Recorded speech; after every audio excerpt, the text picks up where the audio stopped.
السلام علیکم، welcome to دیسی رسالہ۔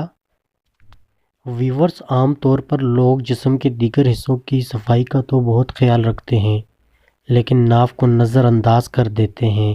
طرح طرح کے بیکٹیریا، پسینہ، جلد کے مردہ خلیات آپ کی ناف میں جمع رہتے ہیں، جو بدترین قسم کی بدبو اور بعض اوقات بیماری کا سبب بن جاتے ہیں۔